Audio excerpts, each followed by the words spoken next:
ఓ స్త్రీ రేపురా. ఒక దయ్యం నడుచుకుంటూ వెళ్తూ ఉంటుంది ఊరిలో. ఆ ఊరిలో ఎవ్వరూ కనిపిస్తూ ఉండరు దయ్యానికి. దాంతో దయ్యం అటు ఇటు చూస్తూ నడుస్తూ వెళ్తూ ఉంటుంది.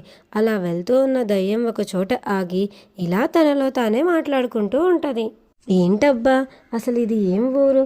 ఒక్క మనిషి ఒక్క పురుగు కూడా కనిపించడం లేదు. అసలు చుట్టూ చూస్తున్నా ఎవరూ లేరు. ఇలాంటి ఊరు నేను ఎప్పుడూ చూడలేదు అని చెప్పి దయ్యం ఆ ఊరిలో ఎవ్వరూ లేకపోవడం, ఇంకా ఆ ఊరిలో మొత్తం చీకటిగా ఉండడం, ఇవన్నీ చూసి ఎవ్వరూ లేరేంటబ్బా అని అనుకుంటూ ఆలోచిస్తూ ఉంటుంది. ఇంతలో దయ్యం కొంచెం ముందుకు వెళ్ళి చూస్తుంది.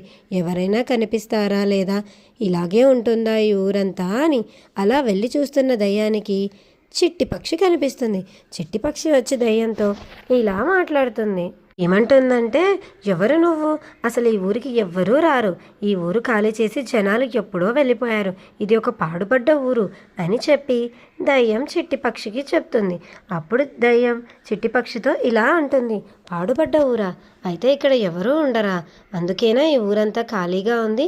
నేను ఇంకా ఏదన్నా ఏమో అని అనుకున్నాను అని చెప్పి చిట్టి పక్షి దయ్యం కాసేపు మాట్లాడుకుంటారు. మాట్లాడుకున్న తర్వాత దయ్యం ఇంకా నేను వెళ్తాను ఇక్కడి నుంచి అని చెప్పి బయలుదేరి వెళ్ళడం మొదలు పెడుతుంది. జనాలు ఎవరూ లేని ఊర్లో మనకేం పని, ఉన్న ఊర్లోనే వెళ్ళి అందరినీ భయపెడదాం అని చెప్పి వెళ్తే